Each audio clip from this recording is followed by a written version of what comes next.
Applications of അഡ്സോർപ്ഷൻ്റെ applications എന്താണ്? Adsorption എന്താണെന്ന് നമ്മൾ കഴിഞ്ഞ ക്ലാസ് പഠിച്ചു. അതിൻ്റെ ആപ്ലിക്കേഷൻസ് എന്താണ്?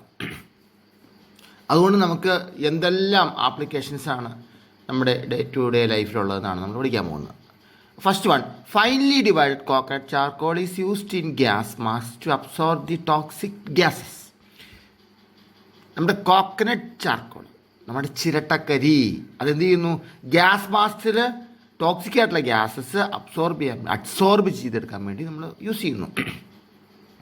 ആക്ടിവേറ്റഡ് ചാർക്കോൾ ആക്ടിവേറ്റ് ചെയ്യുന്നത് എങ്ങനെയാണെന്ന് ഞാൻ കഴിഞ്ഞ പാർട്ടിൽ പഠിപ്പിച്ചല്ലോ. അപ്പോൾ activated charcoal is used to create high vacuum in the vessels used in the ലബോറട്ടറിയിൽ വാക്വം ഉണ്ടാക്കാൻ വേണ്ടി ആക്ടിവേറ്റഡ് ചാർക്കോൾ ഉപയോഗിക്കുന്നു. Colloidal silica is used to absorb impurities from petroleum oils, motor spirits and waxes. Petroleum oil, motor spirit, waxes ഇവയിൽ നിന്ന് എന്താണ് ഇമ്പ്യൂരിറ്റീസൊക്കെ absorb ചെയ്ത് കളയാൻ വേണ്ടി നമ്മൾ കൊളോയിഡൽ സിലിക്ക ഉപയോഗിക്കുന്നു. Fuller's earth is also used for the same purpose. ഈ ഫ്ലേസ്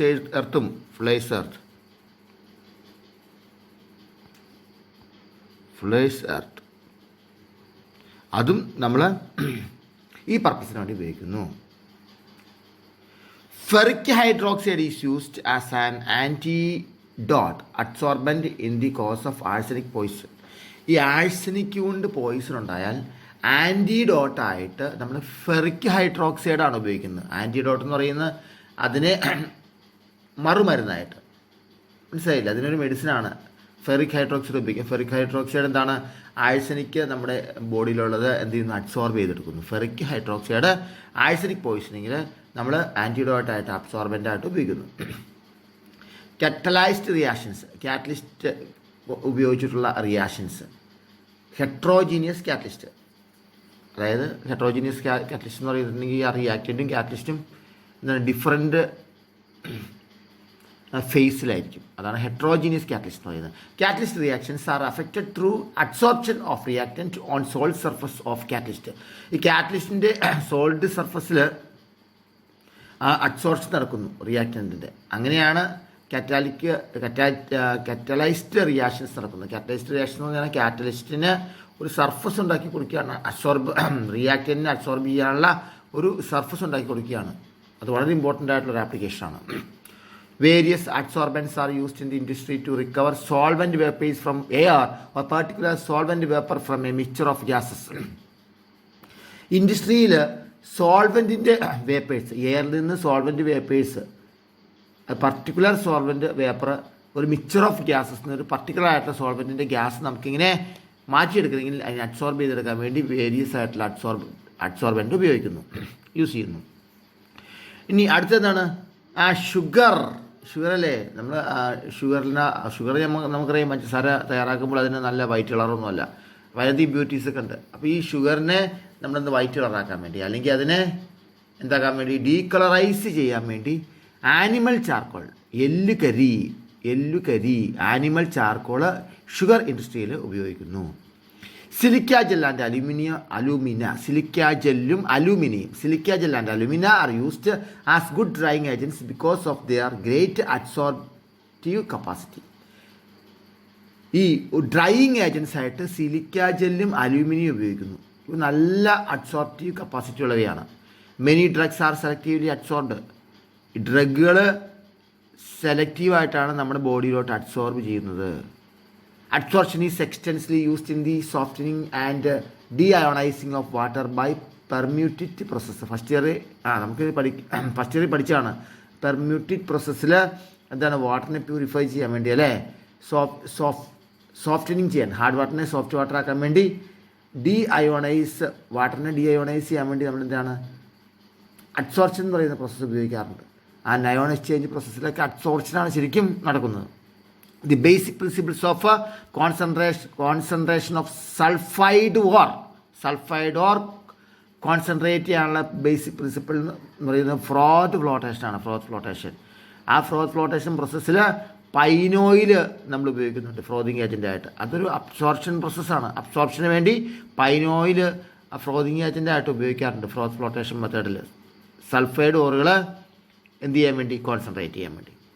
ഇനി a mixture of noble gas can be separated by the adsorption on coconut charcoal at different temperatures.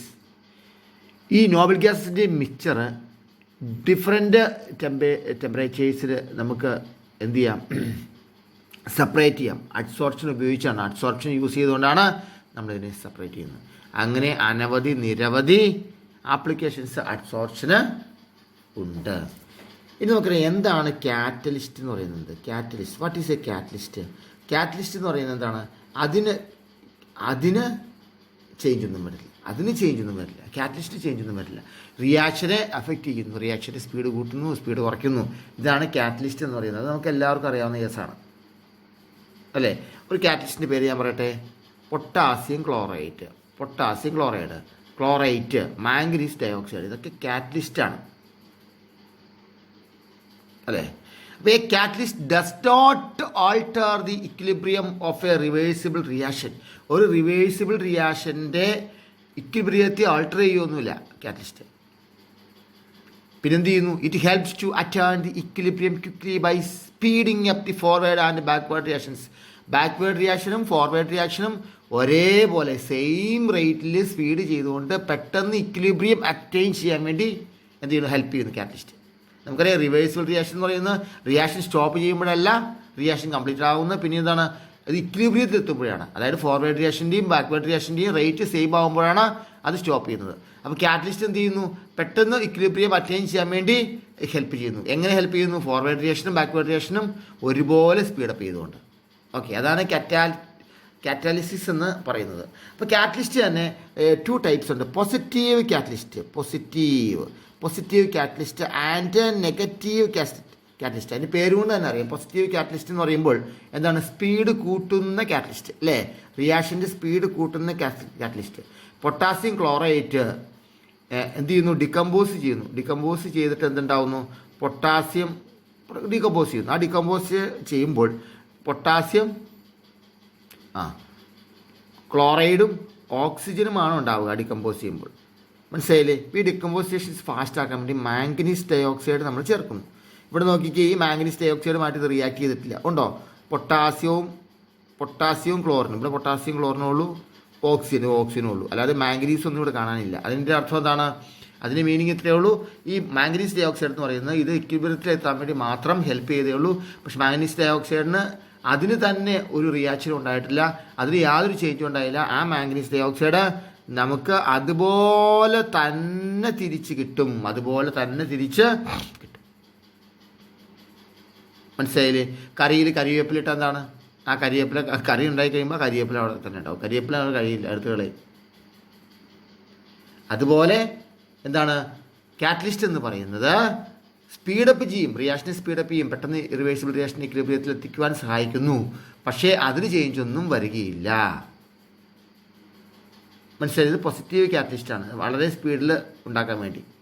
അതുപോലെ തന്നെ നൈട്രജൻ ഉണ്ടല്ലോ, നൈട്രജനും ഹൈഡ്രജനും തമ്മിലുള്ള പ്രോസസ്സ് അതെന്താണ്? അമോണിയ ഉണ്ടാക്കുന്ന പ്രോസസ്സാണ്.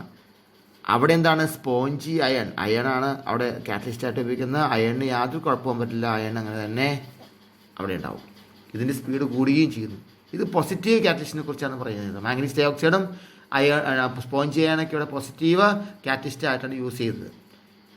ഇനി നെഗറ്റീവ് കാറ്റലിസ്റ്റ് ഉണ്ട്. അതെന്താണ്? റിയാക്ഷൻ റിട്ടാർഡ് ചെയ്യും.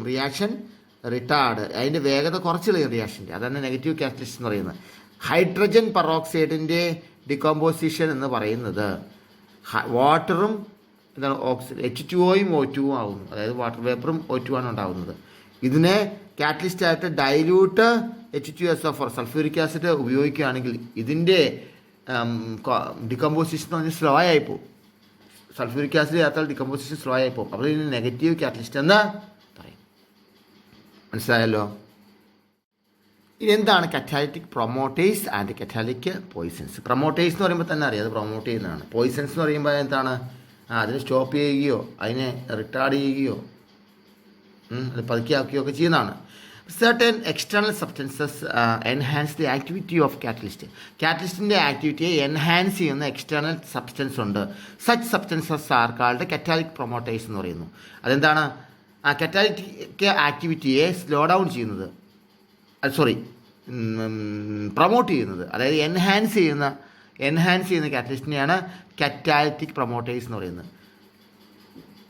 മോളിബ്ഡിനം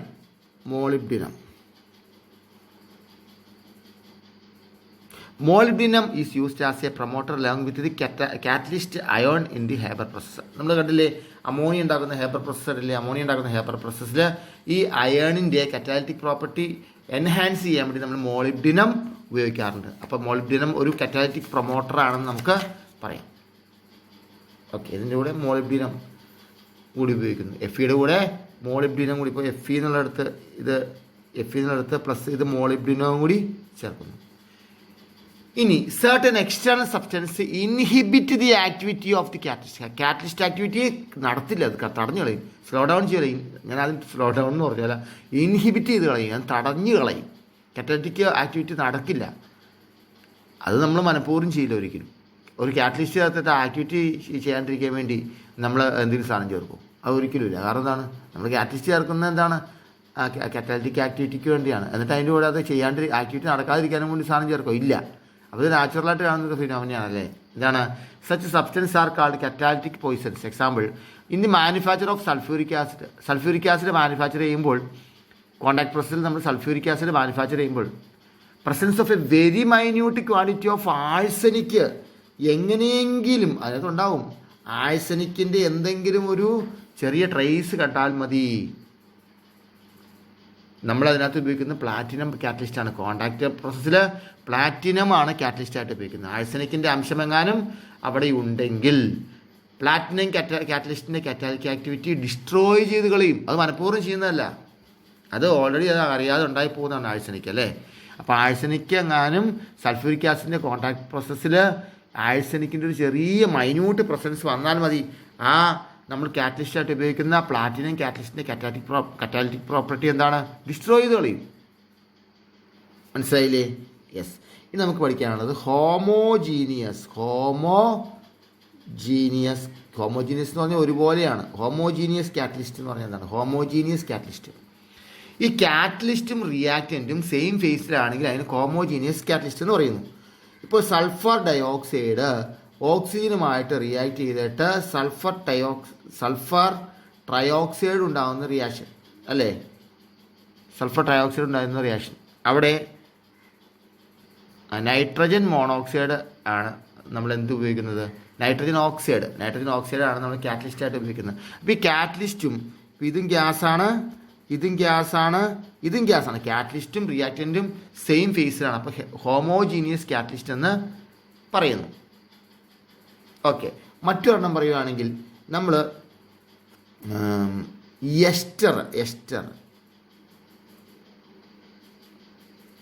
എസ്റ്ററാണ്. ഈ എസ്റ്റർ ലിക്വിഡ് ഫേസാണ്. ഈ എസ്റ്റർ ഇതും ലിക്വിഡാണ്. ഈ എസ്റ്റർ H2SO4 എന്ന് പറയുന്ന കാറ്റലിസ്റ്റ്. H2SO4 കാറ്റലിസ്റ്റായിട്ട് ഉപയോഗിച്ച് ഹൈഡ്രോളിസിസ് ചെയ്യും, കൊണ്ട് വാട്ടറുമായിട്ട് റിയാക്ട് ചെയ്യും. ഹൈഡ്രോളിസിസ് ചെയ്യുന്ന ഈ പ്രോസസ്സിൽ ഈ കാറ്റലിസ്റ്റ് എന്ന് പറയുന്നത് സെയിം ഫേസിലാണ് ഉപയോഗിച്ചിരിക്കുന്നത്. ലിക്വിഡ് ഫേസിലാണ് ഇതിൻ്റെ റിയാക്റ്റൻസ്, ലിക്വിഡ് ഫേസിൽ തന്നെയാണ് ഈ കാറ്റലിസ്റ്റുകൾ. ഓക്കെ, അങ്ങനെയാണ് നമുക്ക് നെക്സ്റ്റ് സാധനം എന്ന് പറയുന്നത് എന്താണ്, നെക്സ്റ്റ് എന്തായിരിക്കും, ഹെട്രോജീനിയസ് കാറ്റലിസ്റ്റ് ആയിരിക്കും അല്ലേ. ഹെട്രോജീനിയസ് എന്ന് പറയുമ്പോൾ അപ്പോൾ തന്നെ ഇതിൻ്റെ ഓപ്പോസിറ്റാണ്, മനസ്സിലായല്ലോ. ഹെട്രോജീനിയസ് കാറ്റലിസ്റ്റ് എന്ന് പറയുന്നത് എന്താണ്, ഡിഫറെൻറ്റ് ഫേസിലായിരിക്കും. ഇപ്പോൾ സൾഫർ ഡയോക്സൈഡ് ഓക്സിജനുമായിട്ട് റിയാക്ട് ചെയ്ത് സൾഫർ ട്രയോക്സൈഡ് ഉണ്ടാകുന്ന റിയാക്ഷൻ കണ്ടു. അവിടെ നൈട്രജൻ ഓക്സൈഡ് ആണെങ്കിൽ ഹോമോജീനിയസ് കാറ്റലിസ്റ്റ് ആയിട്ടാണ് നമ്മൾ ഉപയോഗിച്ചത്. അത് ഇന്ന് സെയിം റിയാക്ഷനിൽ വനേഡിയം പെൻറ്റോക്സൈഡ് ആണ് ഉപയോഗിക്കുന്നതെങ്കിൽ എന്താണ്, ഇത് രണ്ടും ഗ്യാസാണ്, പക്ഷേ വനേഡിയം പെൻറ്റോക്സൈഡ് സോളിഡ് ആണ്. അപ്പോൾ ഇത് ഹെട്രോജീനിയസ് കാറ്റലിസ്റ്റ് ആണ് നമ്മൾ ഉപയോഗിച്ചത്. അതുപോലെ അമോണിയയുടെ പ്രോസസ്സിൽ നൈട്രജനും ഹൈഡ്രജനുമാണ് റിയാക്ട് ചെയ്യുന്നത്. അവിടെ ഗ്യാസാണ് രണ്ട് റിയാക്റ്റൻറ്റും, പക്ഷേ അവിടെ അയൺ ഉപയോഗിക്കുന്നു കാറ്റലിസ്റ്റായിട്ട്, അത് സോളിഡാണ്, അത് ഹെട്രോജീനിയസ് കാറ്റലിസ്റ്റ് ആണ്. മനസ്സിലായില്ലേ? അതുപോലെ തന്നെ ഏറ്റവും പ്രധാനപ്പെട്ട റിയാക്ഷനാണ് വെജിറ്റബിൾ ഓയിൽ ഒരു ലിക്വിഡാണ് അല്ലേ. വെജിറ്റബിൾ ഓയിൽ എന്താണ്, വെജിറ്റബിൾ ഗീ ആവുന്നു. ഹൈഡ്രജൻ പാസ് ചെയ്തിട്ട് നിക്കൽ സോൾഡാണ്. നിക്കൽ കാറ്റലിസ്റ്റിൽ വെജിറ്റബിൾ ഓയിൽ ഹൈഡ്രജൻ പാസ് ചെയ്തിട്ട് എന്തുണ്ടാക്കുന്നു, വെജിറ്റബിൾ ഗീ ഉണ്ടാക്കുന്നു. വെജിറ്റബിൾ ഗീ വനസ്പതി ഉണ്ടാക്കുന്നു അല്ലേ. ആ വെജിറ്റബിൾ ഗീ ഉണ്ടാക്കുമ്പോൾ എന്താണ്, ആ നിക്കൽ എന്ന് പറയുന്നത് സോളിഡ് സ്റ്റേറ്റിലാണ് ആ കാറ്റലിസ്റ്റ്. പക്ഷേ വെജിറ്റബിൾ ഓയിലും എന്താണ്, ലിക്വിഡാണ്. H2 ഗ്യാസ് ആണ്. കണ്ടോ, റിയാക്റ്റൻറ്റിൽ ഒരെണ്ണം ലിക്വിഡാണ്, ഈ റിയാക്റ്റൻറ്റിൽ H2 എന്ന് പറയുന്നത് ഒരെണ്ണം ഗ്യാസുമാണ്. പക്ഷെ നമ്മൾ ചേർത്തിരിക്കുന്ന കാറ്റലിസ്റ്റ് എന്ന് പറയുന്നത് എന്താണ്, സോളിഡാണ്. അപ്പോൾ ഇതാണ് ഹെട്രോജീനിയസ് കാറ്റലിസ്റ്റ് എന്ന് പറയുന്നത്. ക്ലിയർ ആയല്ലോ. Adsorption theory. അഡ്സോർപ്ഷൻ തിയറി എന്ന് പറയുമ്പോൾ തിയറി ഓഫ് ഹെട്രോജീനിയസ് കാറ്റലിസ്റ്റ്. നമ്മൾ ഹോമോജീനിയസ് കാറ്റലിസ്റ്റ് നമ്മൾ പഠിച്ചു. എന്താണ്, ആ റിയാക്റ്റൻറ്റും കാറ്റലിസ്റ്റും സെയിം ഫേസിലാണ് ഹോമോജീനിയസ് കാറ്റലിസ്റ്റ് എന്ന് പറഞ്ഞു. റിയാക്റ്റൻറ്റും നമ്മുടെ കാറ്റലിസ്റ്റും ഡിഫറെൻറ്റ് ഫേസസിലാണെങ്കിൽ ഹെട്രോജീനിയസ് കാറ്റലിസ്റ്റ് എന്ന് പറയും. അപ്പോൾ ഈ ഹെട്രോജീനിയസ് കാറ്റാലിസിസിൻ്റെ തിയറിയാണ്, അതാണ് അഡ്സോർപ്ഷൻ തിയറി എന്ന് പറയുന്നത്. ഈ തിയറി അനുസരിച്ച് ഈ ഗ്യാസസ് സോളിഡിൻ്റെ മുകളിൽ അബ്സോർബ് ചെയ്യുന്നു. ഗ്യാസസ് ഒരു സോളിഡിൻ്റെ മുകളിൽ ഗ്യാസസ് അബ്സോർബ് ചെയ്യുന്നത് ഒരു യൂണിമോളിക്കുലാർ ലെയറായിട്ടാണ്. മോളിക്കുലാർ ലെയറായിട്ടാണ് അബ്സോർബ് ചെയ്യുന്നത്. ഗ്യാസസ് സോളിഡിൻ്റെ സർഫസിൽ യൂണിമോളിക്കുലാർ ലെയറായിട്ടാണ് അബ്സോർബ് ചെയ്യുന്നത്. ഈ അബ്സോർബ് ചെയ്യുന്ന മോളിക്യൂള് ആക്ടിവേറ്റഡ് കോംപ്ലക്സ് ഉണ്ടാക്കുന്നു. സർഫസ് ആറ്റവുമായിട്ട് ചേർന്ന ആക്ടിവേറ്റഡ് കോംപ്ലക്സുകൾ ഉണ്ടാകുന്നു. അപ്പോൾ ഗ്യാസസ് അബ്സോർബ് ചെയ്യപ്പെടുന്നത് സോളിഡിൻ്റെ സർഫസ് അബ്സോർബ് ചെയ്യപ്പെടുന്നത് യൂണിമോളിക്കുലാർ ലെയറായിട്ടാണ്. ഈ അബ്സോർബ് ചെയ്യുന്ന മോളിക്യൂള് ആക്ടിവേറ്റഡ് കോംപ്ലക്സുകൾ സർഫസ് ആറ്റവുമായിട്ട് ഉണ്ടാക്കുന്നു. ഏതിൻ്റെ സർഫസ് ആറ്റവുമായിട്ട് ഉണ്ടാക്കിയിരിക്കുന്നു? കാറ്റലിസ്റ്റിൻ്റെ സർഫസ് ആറ്റവുമായിട്ട് ഉണ്ടാക്കുന്നു. ഈ molecules absorb only at some definite positions known as active centres. ഈ മോളിക്യൂൾസ് അബ്സോർബ് ചെയ്യുന്നത് എല്ലായിടത്തും ഒന്നിച്ച് അബ്സോർബ് ചെയ്യല്ല. ചില സെൻറ്റേഴ്സ് ഉണ്ട്, ആക്റ്റീവ് സെൻറ്റേഴ്സിനാണ് കാറ്റലിസ്റ്റിൻ്റെ ആക്റ്റീവ് സെൻറ്റേഴ്സിലാണ് അബ്സോർബ് ചെയ്യപ്പെടുക. എന്നിട്ട് അവിടുത്തെ ആറ്റോംസ് ആയിട്ട് ചേർന്ന് എന്തുണ്ടാകുന്നു? ഒരു ആക്ടിവേറ്റഡ് കോംപ്ലക്സ് ഉണ്ടാകുന്നു. ഈ ആക്ടിവേറ്റഡ് കോംപ്ലക്സുകൾ ഡികമ്പോസ് ചെയ്തിട്ട് പ്രൊഡക്റ്റായിട്ട് മാറുന്നു. എന്നിട്ടോ ഈ പ്രൊഡക്റ്റ് ഡിസോർബ് ചെയ്യപ്പെടുന്നു. ഡിസോർബ് ചെയ്യാന്ന് പറഞ്ഞാൽ അഡ്സോർബ് ചെയ്യുന്നതിന് നേരെ ഓപ്പോസിറ്റാണ്. ഡിസോർബ് ചെയ്യുന്ന സർഫസിൽ നിന്ന് ഡിസോർബ് ചെയ്ത് പോകുന്നു. വീണ്ടും റിയാക്റ്റൻറ്റിലെ ഫ്രഷ് ആയിട്ടുള്ള മോളിക്യൂൾസ് ഓഫ് റിയാക്റ്റൻറ്റ് വീണ്ടും അഡ്സോർബ് ചെയ്യപ്പെടുന്നു. അപ്പോൾ ഈ ഹെട്രോജീനിയസ് കാറ്റലിസ്റ്റ് എന്ന് പറഞ്ഞാൽ ഇത്രേ ഉള്ളൂ. ഹെട്രോജീനിയസ് കാറ്റലിസ്റ്റിൻ്റെ സർഫസിൻ്റെ മുകളിൽ നമ്മുടെ ഗ്യാസസ് ആണ് റിയാക്റ്റൻസ് എങ്കിൽ അത് സോളിഡാണ് നമ്മുടെ ഈ കാറ്റലിസ്റ്റ് എങ്കിൽ ആ കാറ്റലിസ്റ്റിൻ്റെ മുകളിൽ ആ ഗ്യാസസ് അബ്സോർബ് ചെയ്യപ്പെടുന്നു. ഈ അബ്സോർബ് ചെയ്യുമ്പോൾ ഒരു യൂണിമോളിക്കുലാർ ലെയറാണ് ഉണ്ടാവുക. ഈ ലെയറിലുള്ള മോളിക്യൂൾസ് ആക്ടിവേറ്റഡ് കോംപ്ലക്സുകൾ സർഫസ് ആറ്റംസുമായിട്ട് ചേർന്നുണ്ടാക്കുന്നു. ഈ ആക്ടിവേറ്റഡ് കോംപ്ലക്സുകൾ ഡികമ്പോസ് ചെയ്തിട്ട് എന്തുണ്ടാകുന്നു? പ്രൊഡക്റ്റുകൾ ഉണ്ടാകുന്നു. പ്രൊഡക്റ്റ് ഉണ്ടായി കഴിയുമ്പോൾ എന്താവും? അത് ഡിസോർബ് ചെയ്യപ്പെടും.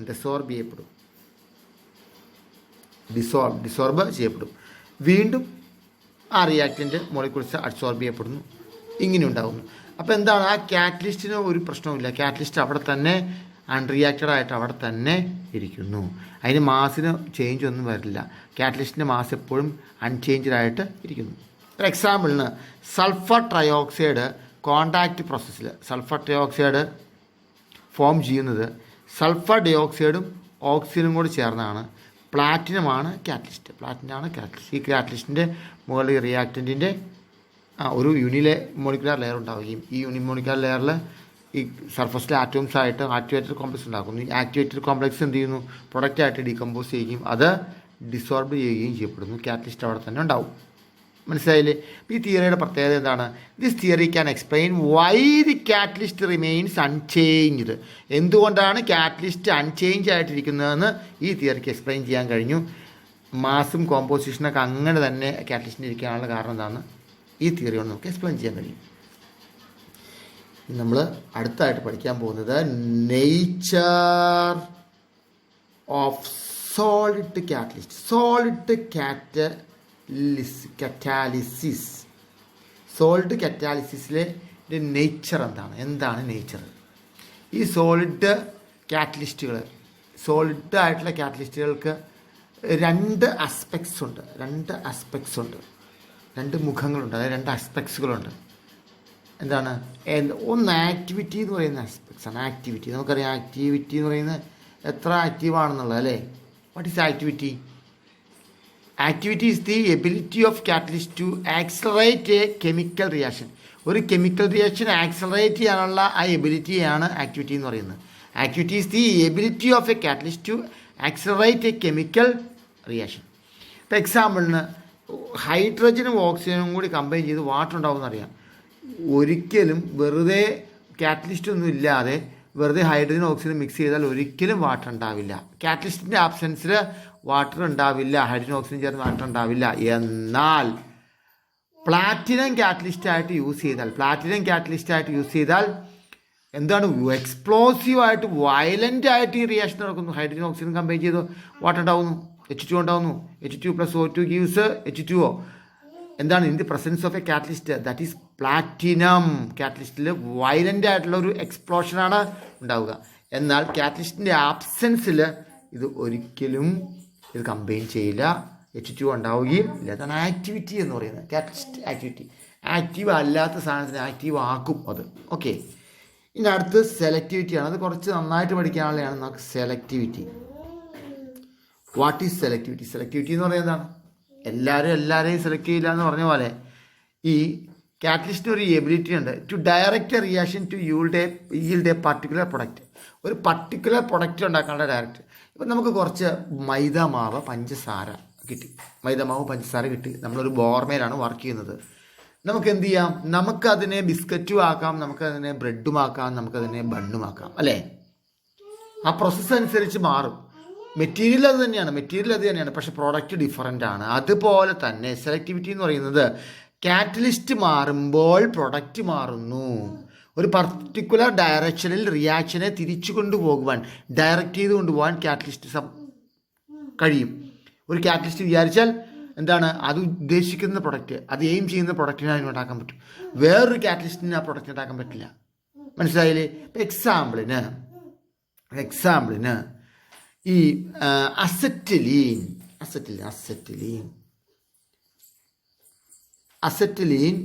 ഓൺ റിയാക്ഷൻ വിത്ത് H2 ആയിട്ട് റിയാക്ട് ചെയ്യുക ഇൻ പ്രസൻസ് ഓഫ് പ്ലാറ്റിനമാണ് കാറ്റലിസ്റ്റായിട്ട് ഉപയോഗിക്കുന്നതെങ്കിൽ അസറ്റിലീനും H2ഉം ഹൈഡ്രജനും റിയാക്ട് ചെയ്താൽ ഈഥേനാണ് കിട്ടുക. റിയാക്ട് ചെയ്താൽ എന്താണ് കിട്ടുക? ഈഥേനാണ് കിട്ടുക. എന്നാൽ ലിൻലേസ് റിയേജൻറ്റ് എന്ന് പറയുന്ന റിയേജൻറ്റ് എന്താണ്? ലിൻലേസ് റിയേജൻറ്റ് ഒരു കാറ്റലിസ്റ്റാണ്. ലിൻലേസ് കാറ്റലിസ്റ്റ് എന്ന് പറയും. ലിൻലേസ് കാറ്റലിസ്റ്റ് എന്ന് പറയുന്നത് എന്താണ്? Palladium partially inactivated by quinoline. എന്താണ് ക്വിനോലിൻ? ഈ പലേഡിയം ക്വിനോലിനുമായിട്ട് പാർഷ്യലി ആക്ടിവേറ്റ് ചെയ്യും. അതാണ് ലിൻലേസ് കാറ്റലിസ്റ്റ്. ഈ ലിൻലേസ് കാറ്റലിസ്റ്റാണ് നമ്മൾ യൂസ് ചെയ്യുന്നതെങ്കിൽ H2ഉം അസറ്റിലിനും കൂടി റിയാക്ട് ചെയ്താൽ എന്താണ് ഉണ്ടാവുക? ആദ്യത്തെ കേസിൽ എന്താണ് ഉണ്ടായത്? ആദ്യത്തെ കേസിൽ ഈഥേനാണ് ഉണ്ടായതെങ്കിൽ ഈ കേസിൽ എന്തുണ്ടാവും? എത്തീനാണ് ഉണ്ടാവുക. എത്തീൻ അല്ലെങ്കിൽ അതിന് വേറൊരു നെയിം എന്താണെന്ന് അറിയുമോ? എത്തിലീനാണ് ഉണ്ടാവുക. അപ്പോൾ കാറ്റലിസ്റ്റ് മാറി യൂസ് ചെയ്തപ്പോൾ പ്രൊഡക്റ്റ് മാറി. പ്ലാറ്റിനം കാറ്റലിസ്റ്റ് ആകുമ്പോൾ ഈഥേൻ ഉണ്ടായി. ലിൻലേസ് കാറ്റലിസ്റ്റാണ് യൂസ് ചെയ്യുന്നതെങ്കിൽ എന്തുണ്ടാവുന്നു? എത്തിലീൻ ഉണ്ടാവുന്നു, അല്ലെങ്കിൽ എത്തീൻ ഉണ്ടാവുന്നു. മനസ്സിലായി? അതാണ് ഡയറക്ഷണൽ പ്രോപ്പർട്ടി എന്ന് പറയുന്നത്, സെലക്ടിവിറ്റി ഓഫ് എ കാറ്റലിസ്റ്റ് എന്ന് പറയുന്നത്. ഇപ്പം ഞാൻ വേറൊരു എക്സാമ്പിൾ പറയാം. കാർബൺ മോണോക്സൈഡ് ഗ്യാസാണ്, ഹൈഡ്രജൻ ഗ്യാസാണ്. നിക്കലാണ് കാറ്റലിസ്റ്റ്. അത് സോൾഡ് ആണല്ലോ. നിക്കലാണ് കാറ്റലിസ്റ്റ് ആയിട്ട് യൂസ് ചെയ്യുന്നതെങ്കിൽ മീഥേനും H2O ആണ് ഉണ്ടാവുക. മീഥേനും വാട്ടർ വേപ്പറാണ് ഉണ്ടാവുക. എന്നാൽ കാർബൺ മോണോക്സൈഡ് ഹൈഡ്രജനുമായിട്ട് റിയാക്ട് ചെയ്യുമ്പോൾ കോപ്പർ പ്ലസ് ക്രോമിയം ട്രയോക്സൈഡ് ആണ് യൂസ് ചെയ്യുന്നതെങ്കിൽ എന്തുണ്ടാവും? CH3OH, മെത്തനോളാണ് ഉണ്ടാവുക. മീഥേനല്ല, മെത്തനോളാണ് ഉണ്ടാവുക. കാർബൺ മോണോക്സൈഡ് ഗ്യാസ് ഹൈഡ്രജനുമായിട്ട് റിയാക്ട് ചെയ്യുമ്പോൾ കോപ്പറാണ് കാറ്റലിസ്റ്റായിട്ട് യൂസ് ചെയ്യുന്നതെങ്കിൽ എന്തുണ്ടാവുന്നു? HCHO ആണ് ഉണ്ടാവുക, അല്ലേ? ആൽഡിഹൈഡാണ് ഉണ്ടാവുക. മനസ്സിലായില്ലേ? അപ്പോൾ എന്താണ്? കാറ്റലിസ്റ്റ് ചേഞ്ച് ചെയ്യുന്നതിനനുസരിച്ച് എന്തും ചേഞ്ച് ചെയ്തു, പ്രൊഡക്റ്റും ചേഞ്ച് ചെയ്യുന്നു. ഓക്കെ, ഇനി shape selective catalysis by zeolite വളരെ ഇമ്പോർട്ടൻ്റ് ആണ്. Shape selective catalysis by zeolite. അപ്പോൾ കാറ്റലിസ്റ്റിനെ കുറിച്ചാണ് നമ്മൾ പഠിച്ചുകൊണ്ടിരിക്കുന്നത്. ഹോമോജീനിയസ് കാറ്റലിസ്റ്റ് പഠിച്ചു, ഹെട്രോജീനിയസ് കാറ്റലിസ്റ്റ് പഠിച്ചു, അഡ്സോർപ്ഷൻ തിയറി പഠിച്ചു അല്ലേ, കാറ്റലിസ്റ്റിൻ്റെ ആക്ടിവിറ്റി എന്താണെന്ന് പഠിച്ചു, സെലക്ടിവിറ്റി എന്താണെന്ന് പഠിച്ചു അല്ലേ. ഇനി സിയോളൈറ്റിനെ കുറിച്ചാണ് പഠിക്കാൻ പോകുന്നത്. സെലക്റ്റീവ് കറ്റാലിസിസ്, ഷേപ്പ് സെലക്റ്റീവ്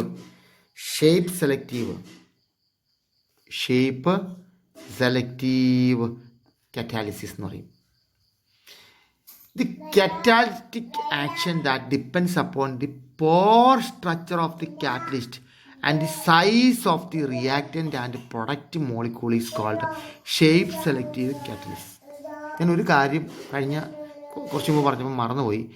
ഈ നമ്മൾ ഹെട്രോജീനിയസ് കാറ്റലിസ്റ്റിൻ്റെ കാര്യം പറഞ്ഞില്ലേ, ഈ ഹെട്രോജീനിയസ് കാറ്റലിസ്റ്റിൻ്റെ ആക്ടിവിറ്റി കൂട്ടണമെങ്കിൽ നമ്മൾ എന്ത് ചെയ്യണം, അതിനെ ചെറിയ കഷ്ണങ്ങളാക്കിയാൽ മതി അല്ലേ, ചെറിയ കഷ്ണങ്ങൾ ആക്കിയാൽ മതി, അല്ലെങ്കിൽ സർഫസ് റഫാക്കിയാൽ മതി.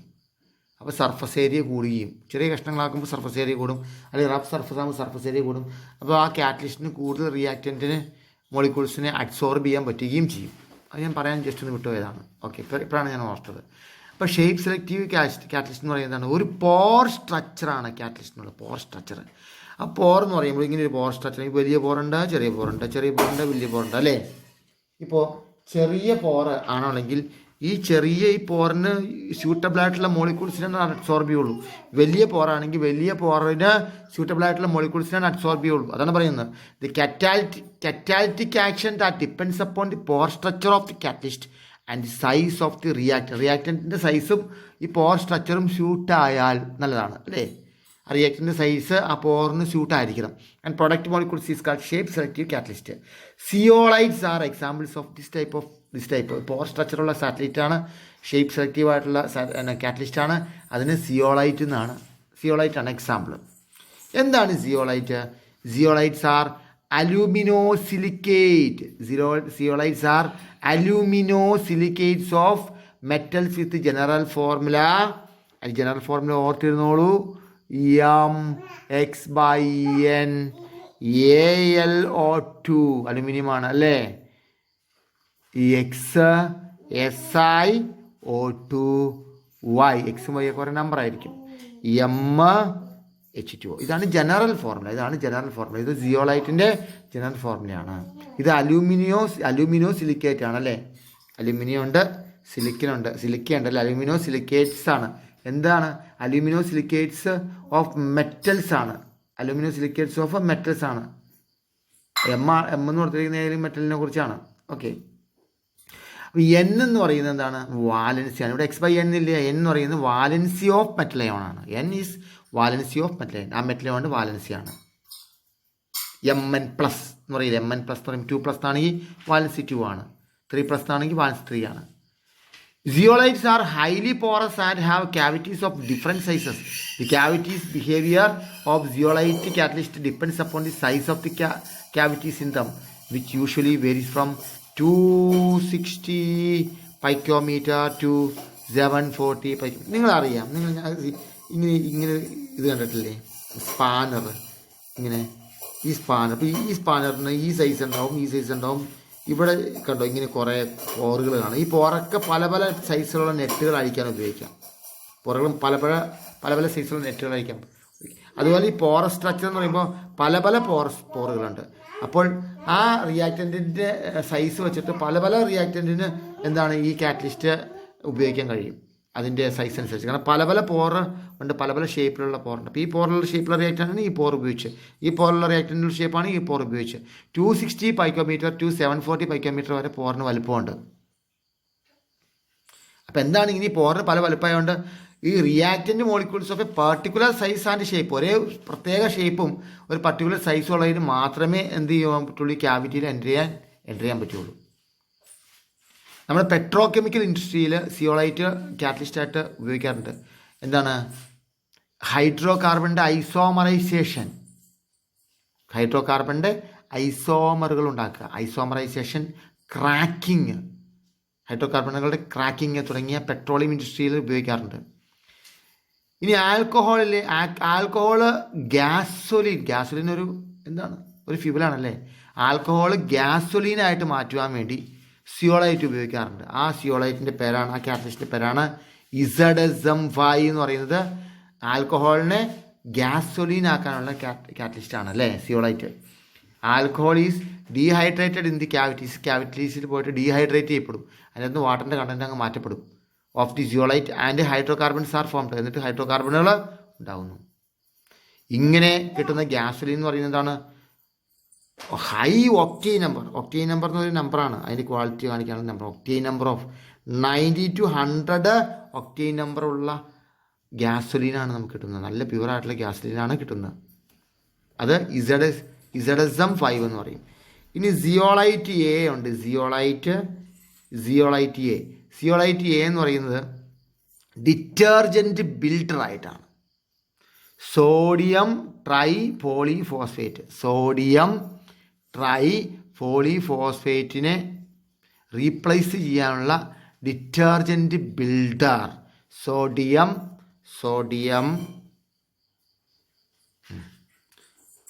ട്രൈ ഫോസ്ഫേറ്റിനെ റീപ്ലേസ് ചെയ്യാനുള്ള ഡിറ്റർജൻറ്റ് ബിൽഡറായിട്ട് സിയോളൈറ്റ് എ ഉപയോഗിക്കാറുണ്ട്. ഇനി നാച്ചുറലും സിന്തറ്റിക്കുമായിട്ടുള്ള സിയോളൈറ്റുകൾ കാറ്റയോൺ എക്സ്ചേഞ്ചേഴ്സ് നമ്മൾ പഠിച്ചിട്ടുണ്ട്. സോഫ്റ്റനിങ് ഓഫ് വാട്ടർ, ഹാർഡ് വാട്ടറിനെ സോഫ്റ്റ് ചെയ്യാൻ വേണ്ടി എന്താണ് കാറ്റയോൺ എക്സ്ചേഞ്ചേഴ്സിൽ ഉപയോഗിക്കുന്നുണ്ട്. നാച്ചുറലായിട്ട് സിന്തറ്റിക്കായിട്ടുള്ള സിയോളൈറ്റുകൾ വാട്ടറിനെ സോഫ്റ്റനിങ് ചെയ്യാൻ വേണ്ടി ഉപയോഗിക്കാറുണ്ട്. ഓക്കെ, ഇതൊക്കെയാണ് shape selective catalysis by zeolite എന്ന് പറയുന്നത്. ഓക്കെ.